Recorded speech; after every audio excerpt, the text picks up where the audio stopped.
அப்போ தான் அந்த தாத்தா சொல்லிட்டு இருக்காரு. இந்த உசை ஃபேமிலி வந்து இவங்க குடும்பத்துக்கு ஒரு தூரத்து சொந்தமா. அவங்க வந்து ஒரு கிராமத்தில தான் வாழ்ந்துகிட்டு இருந்தாங்களாம். அப்போ தான் அவன் குட்டி பையனா இருக்கிறப்ப அவங்க அப்பாவையும், அம்மாவையும் திருடங்க வந்து கொன்னுருவாங்க.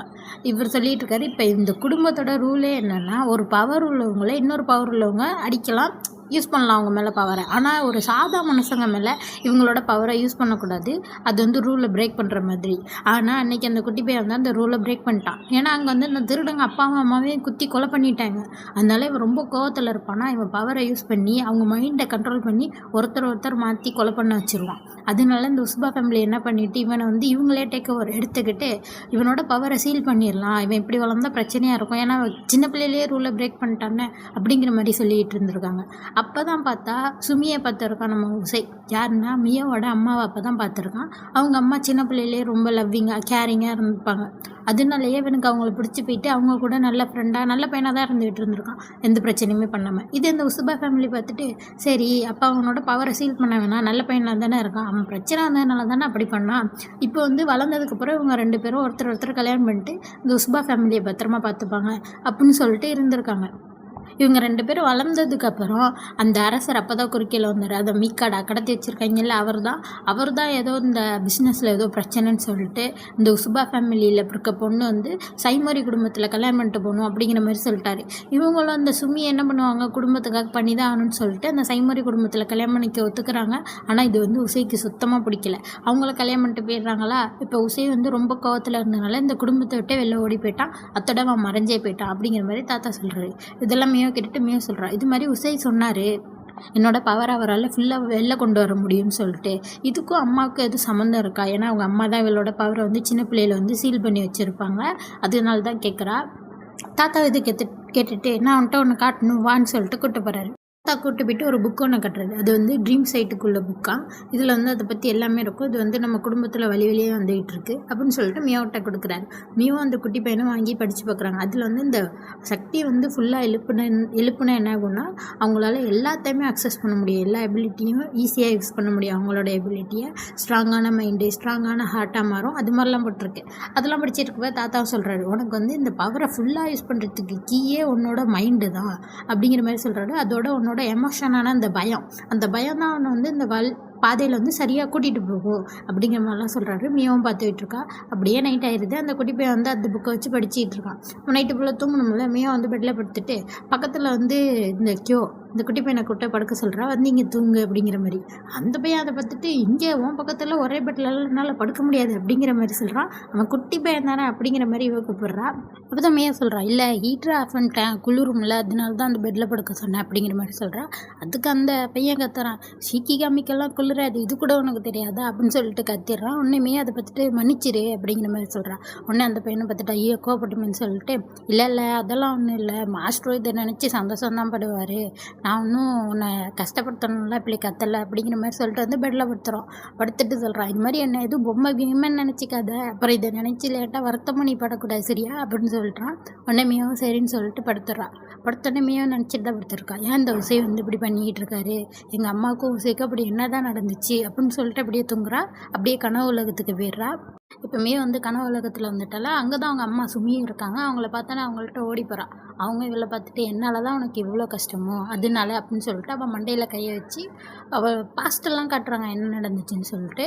பார்த்தா அதில் குட்டி பிள்ளையில் சுமியும் நாவோசியும் நடந்து வந்துக்கிட்டு இருக்காங்க. அப்போ சுமி கத்திக்கிட்டே இருக்காங்க, நில்லு, ஏன் அப்படிலாம் பண்ணுற, ஏன் அடுத்தவங்களை கஷ்டப்படுத்துகிற அப்படிங்கிற மாதிரிலாம் கத்துறாங்க.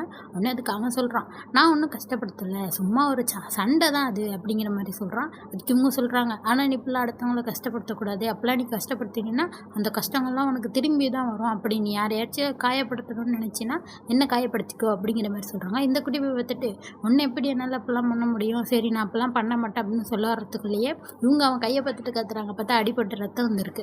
அதை இவங்க லிக் பண்ணிவிட்டு அவனை கட்டு போட்டு விட்டுட்டு ரொம்ப பத்திரமா இருக்கணும் சரியா அப்படிங்கிற மாதிரிலாம் சொல்கிறாங்க. அப்போலேருந்து தான் அவங்களுக்கு இவன் நல்ல ஃப்ரெண்டாக இருக்கான். அப்புறம் இவங்க 2 பேரும் கொஞ்சம் வளர்ந்துட்டாங்க. ஸ்கூலில் காட்டுறாங்க. ஸ்கூலில் நிறைய ஃப்ரெண்ட்ஸ் எல்லாம் ஒன்றா இருக்காங்க. ஆனால் இவங்களுக்கு தான் ரூல்ஸ் இருக்குது இவங்க ஃபேமிலிக்கு. ஃப்ரெண்டெல்லாம் இருக்கக்கூடாதுன்னு சொல்லிட்டு. அதனால இவங்க 2 பேரும் தான் தனியாக இருக்காங்க. அப்போ வந்து சுமி சொல்லிகிட்டு இருக்காங்க, பாரு இந்த ரூல்ஸ் எல்லாம் எனக்கு பிடிக்கவே இல்லை. நம்மலாம் ஃப்ரெண்டு வச்சுக்க கூடாதான். நம்ம லஞ்செல்லாம் ஸ்கூலில் தனியாக சாப்பிட்றது எவ்வளோ கஷ்டமாக இருக்குது. எனக்கு இதெல்லாம் பிடிக்கவே இல்லை அப்படிங்கிற மாதிரி சொல்கிறாங்க. நான் தான் இருக்கேன்னு அப்புறம் என்ன அப்படிங்கிற மாதிரி இவன் சொல்கிறான். அதுக்கு இவங்க சொல்கிறாங்க, நான் அப்படி சொல்லலை. நம்ம குடும்பமே தனிமையில் வளருது. எனக்கு இது பிடிக்கவே இல்லை அப்படிங்கிற மாதிரி சொல்கிறாங்க. அதுக்கு அந்த பையன் கேட்குறான், அப்போ நீனு என்ன மாதிரி ரூலை பிரேக் பண்ண போறியா அப்படிங்கிற மாதிரி. அதுக்கு அவங்க சொல்கிறாங்க, நான் ரூலெல்லாம் பிரேக் பண்ண போகிறதில்ல, இந்த ரூலையே மொத்தமாக எடுக்க போகிறேன், இருந்தால் தானே பிரச்சனை அப்படிங்கிற மாதிரி சொல்கிறாங்க. நான் வந்து ட்ரீம் சைட் மெய்டன் ஆகி எம்பரர்கிட்ட போய் இது மாதிரி எங்கள் குடும்பத்தில் இருக்க இந்த மாதிரி ரூல்ஸ் எல்லாம் எடுக்க சொல்லி கேட்க போகிறேன். அப்புறம் நம்ம குடும்பமும் எல்லாரு கூடயும் சேர்ந்து சந்தோஷமாக இருப்பாங்க. அதுக்கு நீனும் எனக்கு உதவியாக இருக்கணும் சரியா அப்படிங்கிற மாதிரி இவன்கிட்ட கேட்குறாங்க. அவனும் நான் எப்போதுமே உனக்கு உதவியாக இருப்பேன் அப்படிங்கிற மாதிரி சொல்கிறான். இப்போ கொஞ்ச நாள் போயிட்டு இப்போ 2 பேரும் கொஞ்சம் டீனேஜ் அளவுக்கு வளர்ந்துட்டாங்க. அப்போ வந்து ஒரு லேக்கு பக்கத்தில் உட்காந்து பேசிகிட்டு இருக்காங்க. இது மாதிரி இந்த சுமி தான் சொல்லிகிட்டு இருக்காங்க, டெலிபதி பற்றிலாம் உனக்கு தெரியுமா, அடுத்தவங்களோட என்ன நினைக்கிறாங்க அப்படிங்கிறதெல்லாம் நம்மளுக்கு கேட்கும் அப்படிங்கிற மாதிரி சொல்கிறாங்க. உடனே அவன் கேட்குறான், அப்போ நான் நினைக்கிறதும் உனக்கு கேட்குமா அப்படிங்கிற மாதிரி. என் பவரை வச்சு நான் அதெல்லாம் கேட்கல, கவலைப்படாது அப்படிங்கிற மாதிரி சொல்கிறாங்க. இது மாதிரி இந்த டெலிபதி பவர் உள்ளவங்களால ட்ரீம் சைட் பார்க்குற மேடனாக ஆக முடியாதுன்னு எனக்கு ரொம்ப நாளுக்கு முன்னாடியே தெரியும் அப்படிங்கிற மாதிரி சொல்லிட்டு அப்படியே அழுகுறாங்க. ஏன்னா வந்து ட்ரீம் சைட் மேடன் ஆனால் தானே இவங்களோட கனவை நிறைவேற்ற முடியும், இப்படியே ஆயிடுச்சுல அப்படின்னு சொல்லிட்டு அழுதுகிட்டு இந்த உசைட்டையும் சொல்கிறாங்க, நீ எப்போதுமே என் கூடயே இருக்க, மன்னிச்சிரு அப்படின்னு சொல்லிட்டு அழுதுகிட்டு இருக்காங்க. உடனே அதை அவன் பார்த்துட்டு, கவலைப்படாத சுமி, ஏன் அதுக்கெல்லாம் வருத்தப்படுற, நீ வந்து ட்ரீம் சைட் பார்க்குற மெய்டானா இல்லாட்டி என்ன, அப்பயும் உன் கனவை நினைவாக்கலாம், நான் உனக்கு உதவி செய்கிறேன், நான் ஒரு ஸ்வாடாக உன்னை ப்ரொடெக்ட் பண்ணுறேன், உன்னோட கனவை நான் நினைவாக்குறேன் அப்படிங்கிற மாதிரி சொல்கிறான். இவங்கள கற்றுட்டு அப்போனா ப்ராமிஸா அப்படின்னு கேட்குறாங்க. ப்ராமிஸ்னு சொல்லிட்டு 2 பேரும் ப்ராமிஸ் பண்ணிக்கிறாங்க. இங்கே அப்படியே அடுத்த சீனில் கட்டுறாங்க. 2 பேரும் வளர்ந்துட்டாங்க. இப்போ தான் வந்து அவங்க அம்மா சைமூரி குடும்பத்திட்ட கல்யாணம் பண்ணி போகணும்ல, அப்போ தான் பார்த்துக்கிட்டு இருக்காங்க. அப்போ அங்கே அந்த ஆபசி வந்துட்டு, உன் கனவுக்காக நம்ம பண்ணிக்கிட்ட சத்தியம் என்னாச்சு, இப்போ என்ன நீ அங்கே போய் கல்யாணம் பண்ணிக்க போகிறேன்னு சொல்கிறியே, உன் கனவு அப்புறம் எப்படி நினைவாகும் அப்படிங்கிற மாதிரிலாம் கேட்டுகிட்டு இருக்கான். அதுக்கு அவங்க சொல்கிறாங்க, என் கனவை விட நம்ம குடும்ப சந்தோஷம் தான் நம்மளுக்கு முக்கியம், என் குடும்பம் தான் எனக்கு முக்கியம் அப்படிங்கிற மாதிரி சொல்லிகிட்டு இருக்காங்க. உடனே இவன் சொல்கிறான், அப்போனா நான் வந்து அந்த சைமோரி குடும்பத்தையே அழிச்சிடுறேன், அவங்க இருந்தால் தானே உனக்கு இந்த பிரச்சனை அப்படிங்கிற மாதிரி சொல்கிறான். அதுக்கு ஒன்றே இவங்க சொல்கிறாங்க, நீ இப்படி மாறினதே என்னால் தான், அவன் சரி கவலைப்படாத, என் கனவு ஒன்றும் கலைஞ்சி போல, எனக்கு பதிலாக நீ அந்த கனவை நினைவாக்கு, நம்ம குடும்பத்தோட ஒன்று சேர்ந்து நம்ம குடும்பத்துக்கு சந்தோஷமான வழியை நீ ஏற்படுத்து அப்படிங்கிற மாதிரி சொல்கிறாங்க. உடனே உசை இதை கேட்டுட்டு அவங்க கையை பிடிச்சிட்டு, வா இங்கேருந்து ஓடி போயிடலாம், எங்கேயாச்சும் தூரமாக போயிட்டு உனக்கு பிடிச்ச மாதிரி நம்ம வாழ்க்கையை வாழலாம் சுமி, வா உன் கனவை நினைவாக்கும் அப்படிங்கிற மாதிரி சொல்கிறான். உடனே அதுக்கு இவங்க பார்த்துட்டு, இப்போ நம்ம குடும்பத்தை பற்றி நீ எதுவுமே நினைக்கலையா அப்படிங்கிற மாதிரி சொல்கிறாங்க. அதுக்கு முன்னாடி சொல்கிறான், எனக்கு குடும்பம்லாம் ஒன்றுமே இல்லை சுமி, நீ மட்டும்தான் எனக்கு அப்படிங்கிற மாதிரி சொல்கிறான். இவங்க வந்து அவனோட கையை எடுத்து விட்டுட்டு, எனக்கு வந்து நம்ம குடும்பத்தோட சந்தோஷம் தான் முக்கியம், நம்ம குடும்பம் வந்து எல்லாரும் முன்னாடியே தலை நிமிர்ந்து இருக்கணும் தான் எனக்கு ஆசை, அதுதான் எனக்கு முக்கியம், அதுக்காக நான் இதை பண்ணி தான் ஆகணும் அப்படின்னு சொல்லிட்டு போயிடுறாங்க. அப்புறம் கொஞ்ச நாள் ஆயிடுது. கொஞ்ச நாளுக்கு அப்புறம் மியோ பிறந்ததுக்கப்புறம் சுமி வந்து இறந்து போயிருப்பாங்க. அங்கே தான் வந்து நிற்கிறான் அந்த ஃபியூனரலில். வந்து வீட்டு வாசல்லே நின்றுட்டு பார்த்துட்டு இருக்கான், இப்படி என்னை விட்டுட்டு போயிட்டியே சுமி அப்படின்னு சொல்லிட்டு. அப்போது ஒரு லேடி வெளில வந்துட்டு இவனை பார்த்துட்டு, நீங்களும் சுமியை பார்க்க தான் வந்தீங்களா, வாங்க உள்ள அப்படிங்கிற மாதிரி கூப்பிட்டுட்டு இருக்காங்க. பார்த்தா உள்ள மியோ வந்து அழுதுகிட்டு இருக்க சவுண்டு கேட்கும். அப்போ தான் அந்த லேடி சொல்கிறாங்க, மியோ பாவம் சின்ன வயசுலேயே அவங்க அம்மா வளர்ந்துட்டா, காலையிலேருந்து அழுதுகிட்டே இருக்கா அவங்க அம்மாக்காக அப்படிங்கிற மாதிரிலாம் சொல்லிகிட்டு இருக்காங்க. இதை அவன் கேட்டுட்டு, மியோவா அப்படின்னு சொல்லிட்டு அங்கேருந்து போகிறான். இவங்க கூப்பிட்றாங்க, ஏங்க குட் பை சொல்லலையா, வந்து பார்த்துட்டு போங்க அப்படிங்கிற மாதிரி கூப்பிட்றாங்க. அவன் அப்படியே சொல்லிட்டு போகிறான், அதுக்கெல்லாம் தேவையில்ல, அவளை நான் டெய்லியுமே கனவுல பார்ப்பேன் அப்படின்னு சொல்லிட்டு அங்கேருந்து கிளம்பிடுறான். இது வந்து கனவுக்குள்ளேருந்து மியோ பார்த்துட்டு இருக்கா. சமயம் சொல்லிகிட்டு இருக்கா, நம்மளுக்கு பிடிச்சவங்கள இழந்தால் அது எவ்வளோ பெரிய இழப்புன்னு எனக்கு தெரியும், இப்போ நான் இவருக்கு என்ன சொல்கிறது, அம்மா இருந்திருந்தால் இவருக்கு என்ன சொல்லியிருப்பாங்க அப்படின்னு சொல்லிட்டு அப்படியே கனவிட்டு அவங்க அம்மாட்ட வந்துடுறா. அவங்க அம்மா பற்றி கேட்டுட்ருக்கா, இப்போ நான் இவர்கிட்ட என்ன சொல்லிமா சரி பண்ணுறது, இப்போ என்ன நான் பண்ணணும் அப்படிங்கிற மாதிரி கேட்டுட்ருக்கா. அப்படியே பின்னாடி காட்டினா இவங்க குடும்பத்தில் இந்த ட்ரீம் சைட் மேடன்ஸ் எல்லோரும் வரிசையாக நிற்கிறாங்க. அவங்கள பார்த்துட்டு அப்படியே மிகவும் படிக்கட்டில் ஏறி போகிறான். அங்கே பார்த்தா பெரிய மரத்துக்கு கீழே நம்ம கியோக்கா நின்றுட்டுருக்கான். கியோக்கா பார்த்தானே அங்கே ஓடிடுறா. கியோக்காட்ட போய்ட்டு நின்றுட்டுருக்கா. பார்த்தா அந்த மரத்துலேருந்து ஏதோ பெரிய பவர்ஸாக வெளில வர மாதிரி இருக்குது. அப்படியே வந்து மியோ கனவுலேருந்து முழிச்சிட்றான்.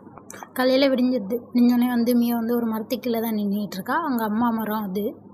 அப்போ அங்கே தாத்தா வந்துட்டு மியோ பற்றி கேட்குறாரு, இப்போ உன்னால் உன்னோட ஃபுல் பவர் அக்சஸ் பண்ண முடிஞ்சிட்டா அப்படின்னு சொல்லிட்டு. ஆமாம் அப்படின்னு மியோ சொல்கிறேன். ஏன்னா அந்த கனவுலேருந்து அவருக்கு எல்லாமே தெரிஞ்சிருச்சு. அதனால இப்போ அவரால் ஃபுல் பவரையும் அக்சஸ் பண்ண முடியும். அம்மா தான் அவருக்கு எப்போதுமே உதவியாக இருந்திருக்காங்க, இப்போ நான் தான் அவரை நிப்பாட்டணும் அப்படிங்கிற மாதிரி சொல்கிறா. உன்னோட பாதையை நீ தேர்ந்தெடுத்துட்ட, எனக்கு சந்தோஷமாக இருக்குமியோ அப்படின்னு தாத்தா சொல்லிகிட்டு இருக்காரு. அப்போ தான் அந்த தாத்தா சொல்கிறாரு, கவலைப்படாத சுமி உனக்கு எப்போதுமே சப்போர்ட்டாக இருப்பா அப்படிங்கிற மாதிரி சொல்கிறாங்க. அதோட இந்த எபிசோட் முடியுது. அடுத்த எபிசோட் பார்க்கணும்னா மறக்காமல் சேனலை சப்ஸ்கிரைப் பண்ணிக்கோங்க. பாய்.